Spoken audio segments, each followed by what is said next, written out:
vanim-potoana entin'i Pasteur RATIANARIVO Rabarijaona. Aoka raha mivavaka sy tompoko. Andriamanitra raisanaka fanay masonao midera sy mitsaoka mivoninahitra anao zahay raha tratra indray izao maraina izao. Ina tokoa no nitantana sy mihinanay tamin'ny alina mangina iny. Novelominao ka trapa aminjena mivoninahitra anao zahay mitsaoka anao.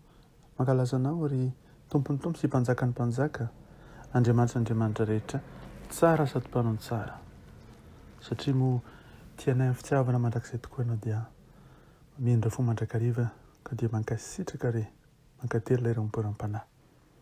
Ary tsy misy ny teny afaka ny anomezana mboninahitra anao fa hitanao sy fantatrao ny am-ponay. Ary dia mametraka am-pelantanan'i Jesosy ny fiainana manontolo. Sy tanteraka reto mpanomponao ka dia tivy maranao sarobidy. Eny zany rano zany Jesosy no anafaka nay amin'ny fahotana sy ny tsy fahamarinana rehetra. Mangataka ny fananao masina kosa mba hitoetra sy asa ty anatinay, andrenesanay ny feonao. Miterana tompo araka ny fomanao voninahitra izay mpanomponao. Amin'ny anaranao Jesosy Kristy avy any Nazareta nanjony manisy mangataka izany vavaka izany. Alleluia. Amen. Mbola ampitombona amintsika mandrakariva ny lavana ny fahasoavana mba ampiadanana avy amin'Andriamanitra raintsika sy Jesosy tompo ary ny fampiraisana avy amin'ny fanahy masina. Amen. Hoy ny filazantsara araka ny Jaona toko 2:12 manao hoe Jean chapitre 11 verset 12 amin'ny anaran'i Jesosy. Ary hatramin'ny andron'ny Jaona mpanambadisa ka mandraka ankehitriny ny fanjakan'ny lanitra dia rombahina ary ny mpandrombaka maka azy ankeriny. Amen. Izany no mitondra antsika ho amin'ny lohateny hoe vavaka fanambarana ny amin'ny vanim-potoana vaovao. Vavaka fanambarana ny amin'ny vanim-potoana vaovao. Ary mahatsiaro tokoa isika fa ny toe-javatra rehetra dia misy vaninandro avokoa. Aty Eoropa zao ohatra dia efa kelikely sady hiditra ny ririnina. Ary ao anatin'izany rehetra izany dia mahatsiaro isika fa misy ny vanim-potoana samihafa, misy ny vaninandro samihafa. Amin'ny ara-panahy ihany koa dia misy ny vaninandro sy ny vanim-potoana samihafa. Ary dia mila mivavaka isika mba ho tafiditra ao anatin'izany vanim-potoana sy vaninandro vaovao izany. Ary tena hiaina tokoa araka izay lalana itoran'Andriamanitra antsika. Tompo Andriamanitra, tsy toa ianao, omeo ny fanambarana avy aminao tokoa zahay momba ny dikan'ny lalanao amin'ny vanim-potoana samihafa, indrindra amin'izao vanim-potoana vaovao izay iainanay ara-panahy izao. Omeo anay Tompo ny fanalahidy, dia ny fanalahidy ahafahanay manokatra varavarana vaovao. Ny fampanantenanao mantsy sy ny lalanao dia mampatsiaro anay tokoa fa mahagaga, eny mahatalanjona tokoa ny lalanao sy ny famonjenao. Ary ny varavarana izay misokatra no pirofo manambara fa tena Andriamanitra mahagaga tokoa ianao. Ampianaro ray Tompo handray ny fanjakanao mba hanampifaliana eo amin'ny fiainanay, satria marina ny teninao fa avy tokoa anao mba hanana fiainana dia fiainana be dia be. Jesosy eo, aseho anay ny lalana, tsy maintsy izoranay, dia anaraka izany koa zahay hatramin'ny farany. Ary sokafy tsara ny fanahinay mba handraisanay tsara ny hevitra izany rehetra izany. Ny lalanao no arahinay ary ahatra amin'ny fony manontolo izany. Ataovy re Jesosy mba handehananay amin'ny fahafinaretana anatin'izany lalanao izany, amin'ny mpifaliana amin'izany lalanao izany, eny am-piadanana izoranay amin'izany lalanao izany. amporosio izahay iaino noho ny fampianaranao ary andraisanay fahasoavana amin'izany. Eny tokoa tsaronay mpanomponao ny fampanantenana izay nomenao anay izay voarakitra amin'ny soratra masina. Ny tena fanirianao mantsy dia ny atonga anay anaraka anao sy ireo fepetra rehetra izay takianao, ko velomy ary amin'ny fahamarinanao izahay. Tompo, esory aty anatinay ny reherea sy ny fiavinavon'ny nofo sy ny fo. Tompo, ataovy izany mba ahafahanay manasitrana ny fanahinay, ahafahanay mandray ny fanovana ny ao anaty, fanovana ny endrika, satria ery avy aminao no atanteranay izany. Tsy finiavanay akory. Eny Jesosy, tsy hery avy aty anatinay fa avy aminao rery ihany. Tompo, ampitomboy ny finoana aty anatinay, azonay mamindra tendrombohitra, mba ho hery lehibe aty anatinay manoloana amin'ny fahavalo sy izay rehetra mamely anay. Ary anatin'izany fahavalo izany dia ny hevitra indraindray aty anatinay izay manohitra ny sitraponao. Ko na zavatra ety ivelany na zavatra ao anatinay dia aoka ho resen'ny herinao dia indian'ny fainao masina. Fa voasoratra mantsy tokoa hoe fa mandrava ny fisainana sy ny zavatra avo rehetra izay atsangana nohitra ny fahalalana an'Andriamanitra izahay ka mamabo ny hevitra rehetra hanaika ny Kristy. Eny Jesosy, ilay herinao, ilay fanahinao mahatonga anay hamabo ny hevitra rehetra hanaika anao Jesosy. Koa ninona karazana hevitra, na hevitra izany na hevitra ny hafa, dia babonay mba ho resen'ny fitiavanao, ho resen'ny ilay fanahinao masina. Aniora Jesosy dia mandray fanapa-kevitra entitra ny ametraka ny finoko aminao rery aho, Jesosy avy any Nazareta. Na inona sarotra natao mampitahotra eo amin'ny fiainako dia izao Tompo reseko amin'ny alalan'ny herinao izany. Manapa-kevitra amin'ny Tompo mba handeha araka lalanao. Manaiky ny ifamato-piainana aminao, manaiky ny ara-iasa aminao amin'ny fivavahana sy ny fifonana.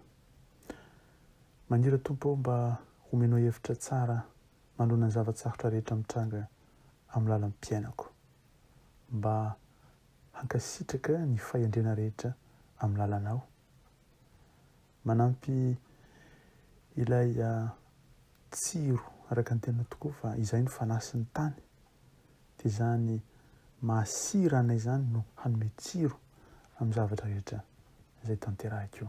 Tompo, mba hitombon'ny zotom-poko ho anao. Arakaraka ny hery avy any aminao Tompo dia miasa ambonin'ny sahan'ny foko izany mba hamoa ho voninahitra. Eny tokoa izany herinao izany Jesosy, indianao fainao masina no mahatanteraka izany.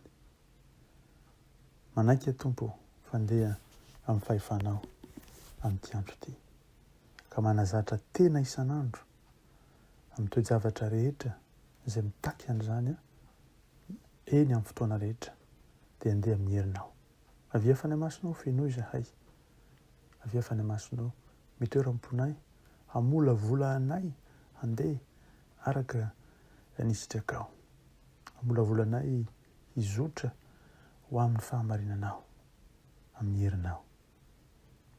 Jesosy malalo, sambatra tokoa izay manana anao, ary satria izany no izy dia ho hitanay ny fandresena izay nandresenao raha teo tany aloha teo amin'ny fijaliana, ho hitanay ny fandresena eo amin'ny fiainanay manontolo manoloana ny fahavalo sy ny fanoherana rehetra aty anatinay. Na inona Jesosy hanjoa ahy satria momba ianao Andriamanitra, dia finaritra na dia anatin'ny fahalemena aza manoloana fampahoriana, manoloana ny fanenjehana, ny fahantrana noho ny aminao Jesosy.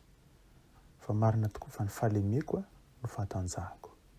Tsy matahotra nainina ny tsony Tompo, fa izay mampory ahy dia manome hafahafahana hitsara ny fandroran'ny tena tanteraka eo amin'ny tananao, sady lehibe ny mahery.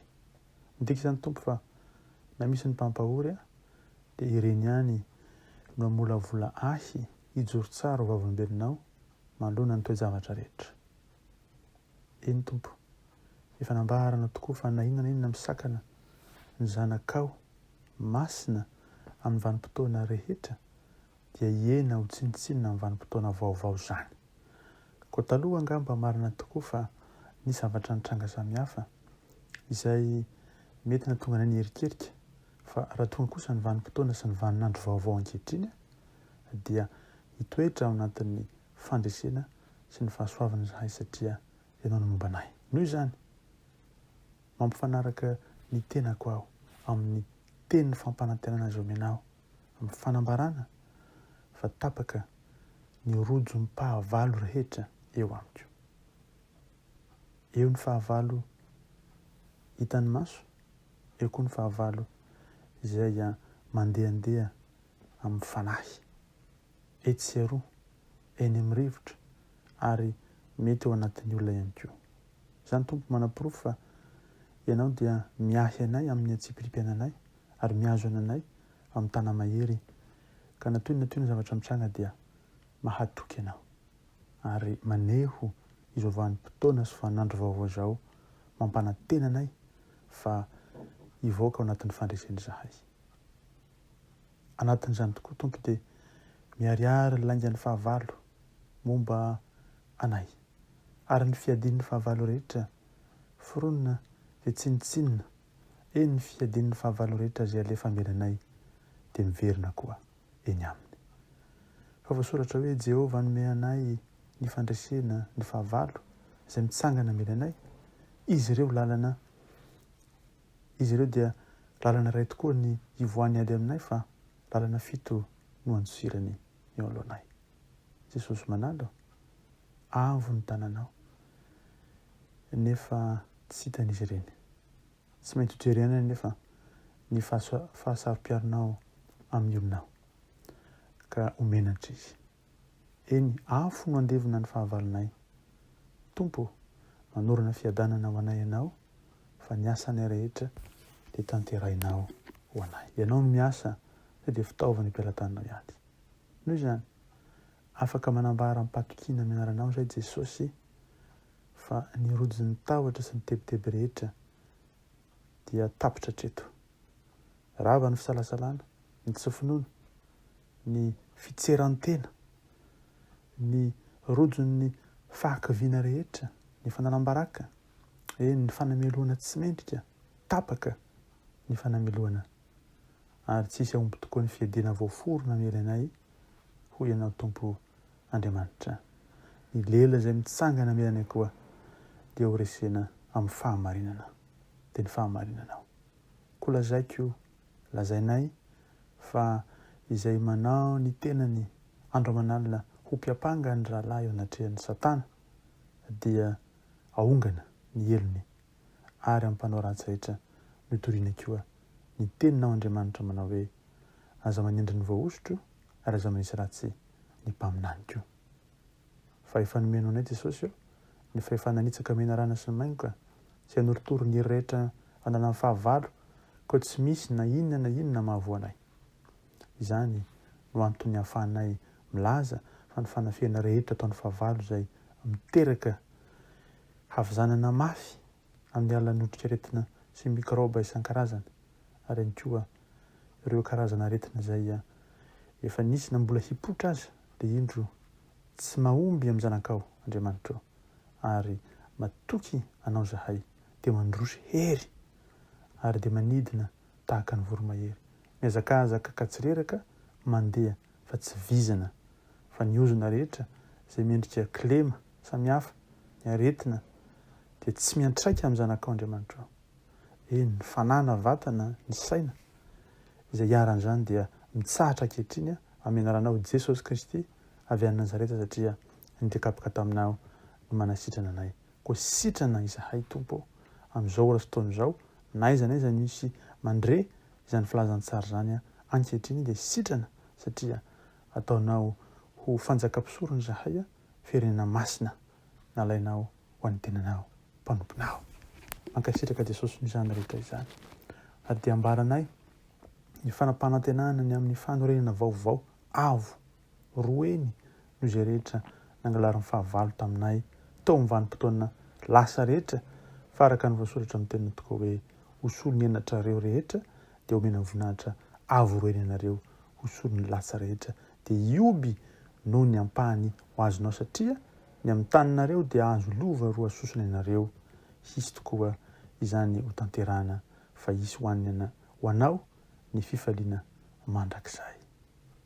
Saotra Tompo, niaritra fahafahambaraka ny mpanomponao tamin'ny fotoana samihafa fa indro kosa indray mandeha amin'ny hery ary mandeha amin'ny fanomezam-boninahitra avy aminao. Teo fifaliana mandrakizay anio ampitso isan'andro ary mandrakizay. Saotra Tompo. Amen dia amen. Amenaranao Jesosy Kristy ilay velona masina manakely avy any Nazareta tantany mpanompono tsara avy amin'ity andro ity ary dia ho voninahitra ny fiainany manontolo misaotra Jesosy io. Fa soavanao Jesosy Kristy sy ny fitiavanao Andriamanitra iray, ny hery sy ny fampiraisana avy aminao fanahy masina ho amin'ny mpanompono isan'andro mandrakizay fa ho anao Andriamanitra eo ny voninahitra amenaran'i Jesosy. Alleluia. Amen.